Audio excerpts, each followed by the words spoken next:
Welcome back, family. We are here for part 2 of the CAPM content outline. Today, we have a different focus on a different domain. So with no further ado, let's just jump right into it.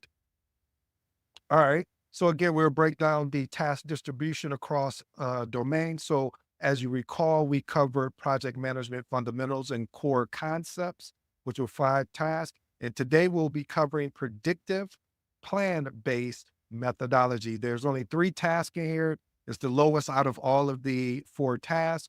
Hey, we're just going to go ahead. But even though it's the lowest of the number of tasks as well as percentage, there's a lot of content to cover in these 3 tasks. So again, this is going to be, you're still going to need to do your homework. And eventually I want to put all of these together so you'll have a full content outline so you can reference. All right, let's jump into it. Domain 2, predictive plan-based methodology. Here's the overview.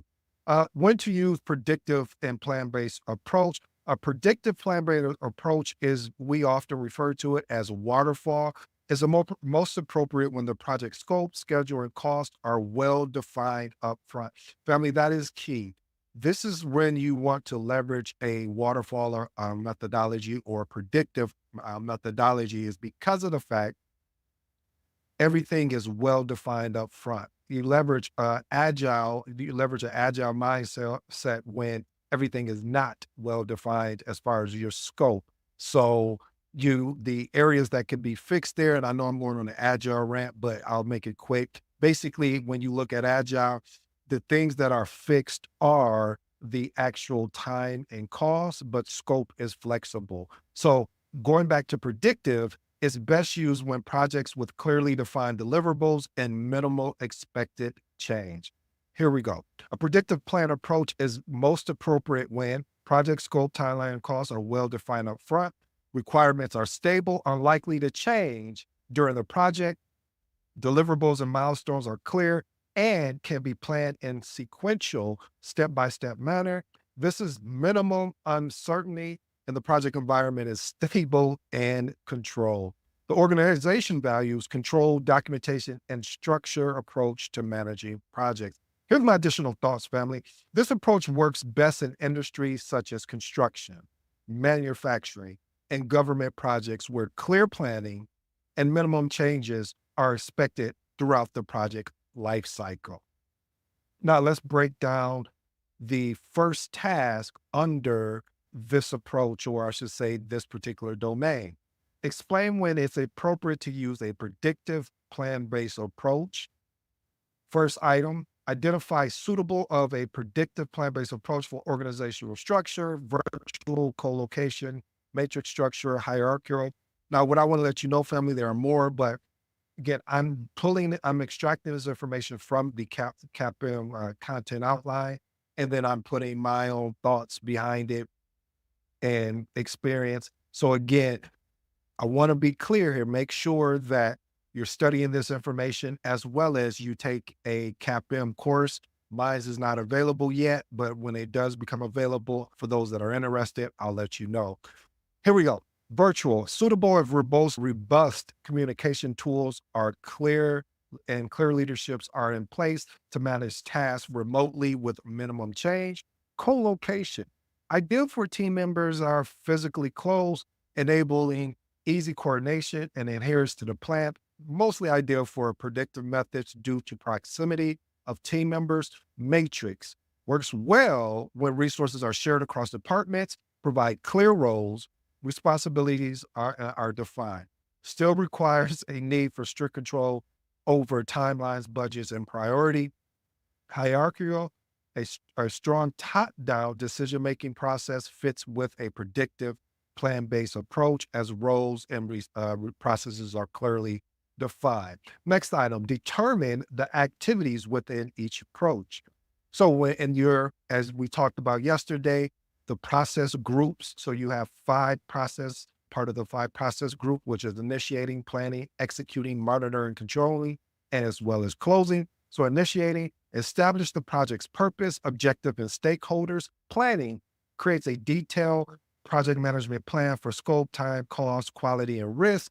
Executing, implement the project plan by completing tasks, managing resources, and meeting deliverable goals. Monitoring and controlling, you track performance compared with the plan and adjust as necessary to keep the project on track. And then last and final, closing, finalizing all project work, getting formal acceptance from stakeholders, and perform project closure activities.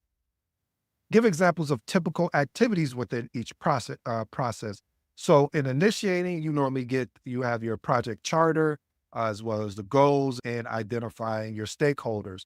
Planning. So I'm gonna take my time with this one because this is important that you really understand this, because sometimes they'll ask you a question on the exam, and it's one of those questions that if you don't read it thoroughly, you'll miss it. I'll give you proper context. This is what I'm talking about. So people talk about the project management plan, but what they don't address is the 10 subsidiary plans that are part of the project management plan. So the project management plan, again, has 10 subsidiary plans, which is scope, requirements, schedule, cost, quality, resource, communication, risk, procurement, and stakeholder engagement. These are all plans that are under the project management plan, but there are also some supporting components depending on the complexity and the methodology of the project. So you'll have a process improvement plan, a project lifecycle plan, a change management plan, a configuration management plan, and then, of course, your baseline management plan. Let's navigate to executing. Direct team activities, manage communication, conduct procurements, and ensure quality deliverables. Monitoring and controlling. You track and report project performances, monitor risk, control changes, perform various analysis, risk assessments, as well as you issue change requests. Closing. Confirm project objectives are met, obtain final acceptance, finalize contract, complete deliverables, and release project resources, conducting a lessons learned session, as well as you archive your documents. Now, let's distinguish the difference between these various project components. With scope, it defines the work required and what is excluded from the project. I'm going to say that again. Defines the work required and what is excluded from the project. Schedule, establish the project timeline and key milestones. Cost, manages the project budget and financial resources. Quality, ensures deliverables meet the required standards. And then, of course, risk, identify potential project issues and prepares mitigation strategies. Task number 2, demonstrating an understanding of project management planning. So here's the overview. Project management plan schedule outlines the timeline for completing project tasks and achieving deliverables.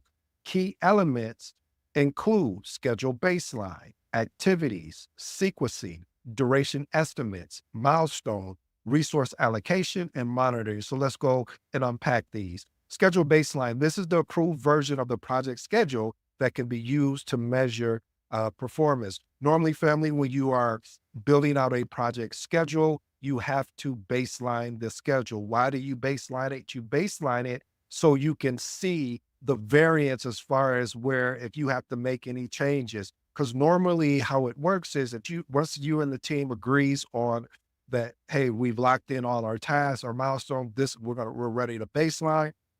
What tends to happen is that you may find out something as you're navigating through the project, and now you have to make a change. And when you make a change, you have to go through the change management process, and going through the change management process, now you have to update your baseline with the new baseline. Activities, a detailed list of tasks required to complete the task. Sequencing, the logical order in which tasks need to be performed. Duration estimates, the estimated time required to complete each activity. Milestones. Now, when I start unpacking these even a little bit more than what you're seeing here, it's a reason behind that.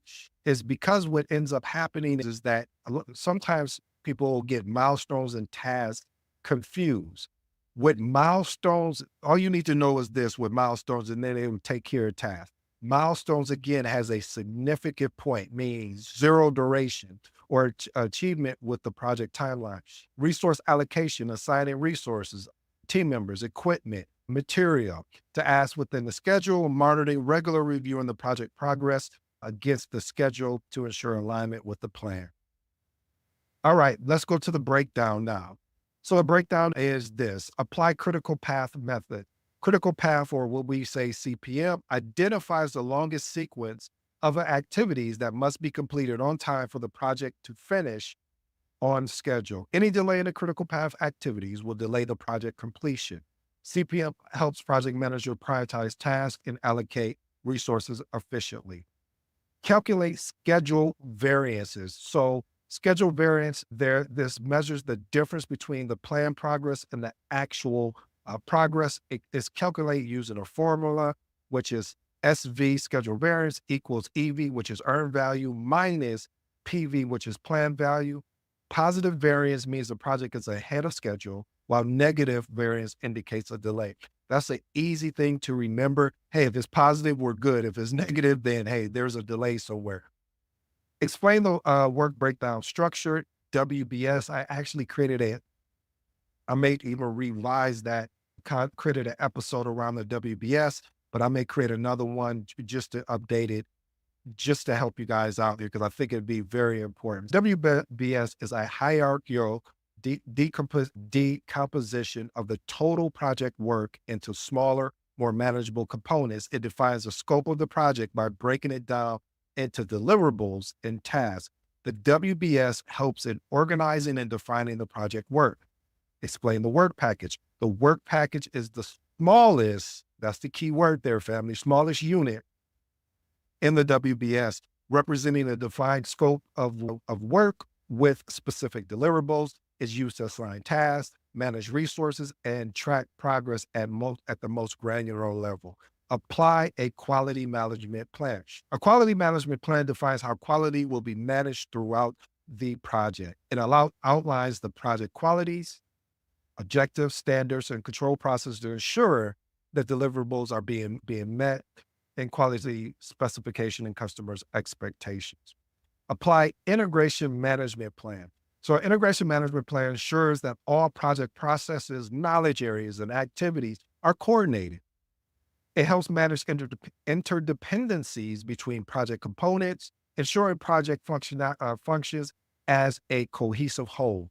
It includes processes such as developing the project charter, managing project work, and then, of course, closing the actual project. All right, let's get to the overview of the overview of task number 3. Now, task number 3 is one of those tasks where I may have put more in here than I needed to, but hey, you guys don't mind if I over deliver, do you? Okay, determine how to document project controls of predictive plan-based projects. So document project controls involves defining and managing processes to ensure the project stays on track to the plan. Key steps include scope control, schedule control, cost control, risk control, quality control, change control, and communication control. Let's unpack the first one. Scope control. That basically means documenting changes to project scope using a formal change control process. Family, I want to park there real quick. When you decide to take the test, or if you're in the process or you're thinking about it, I will always recommend, anytime there's any changes to your triple constraints, whether that's your triple constraints is your cost, your time, your scope, as well as quality, right away, you should know a formal change control has to be done. All right, that's my tip. All right, ensure all changes are reviewed, approved, and tracked. Schedule control. Regularly update the project schedule to reflect progress and delays. You use tools like a Gantt chart or even a critical path analysis to monitor deviations from the baseline. Cost control. Track project expenditures and compare them with the budget baseline. Implement a cost control process to approve additional spending and manage variances. Risk control. Identify new risk and document mitigation strategies. You remember there's 2 types of mitigation strategies, positive as well as negative. Maintain a risk register to track and update existing risks and their status. Quality control. Use quality checklists and control charts to ensure project deliverables meet predefined standards. Document the results of inspection and test. Change control. Establish a formal process for reviewing and approving any changes in scope, schedule, or cost. Document all change requests and decisions. Communication control, ensure regular updates and reports are communicated to stakeholders, document meetings, decisions, and changes to maintain transparency and alignment. Here's some additional thoughts. These project controls help ensure that a predictive, plan-based project stays aligned with its objectives and constraints, ensuring for successful delivery. All right, here we go, family. These are the artifacts where, like I said, this is the breakdown portion. So I put in a lot of different artifacts that may be on the test and may not, but I really think these are going to help you, just even if you're leading a life project, or if you're even thinking about getting into project management. Let's unpack it. Project charter, it authorized the project and it outlines initial objectives and stakeholders. Project management plan, this is a comprehensive document that guides project execution, monitor and controlling. Scope statement, it defines the project deliverables as well as its boundaries. Work breakdown structure, or what we call WBS, breaks down the project total work into manageable components. Gantt charts, a visual representation of the project schedule and task dependencies. Risk register, it tracks and basically identify risk, their potential impact, and the mitigation strategies, again, positive or negative. Change log documents any approved changes in scope, cost, or schedule. A lessons learned register is capture insights and learning for future project improvement. Let me say something about a lessons learned register. A lessons learned register, family, as you're leading a project, you constantly want to be able to keep adding information as you learn a lesson during that time. Stakeholder register identifies all stakeholders, their interests, their influence, as well as their engagement level. It helps ensure effective communication and alignment through the project. Issue log, it tracks project issues that arise and documents their resolution status. It ensures all issues are addressed and managed.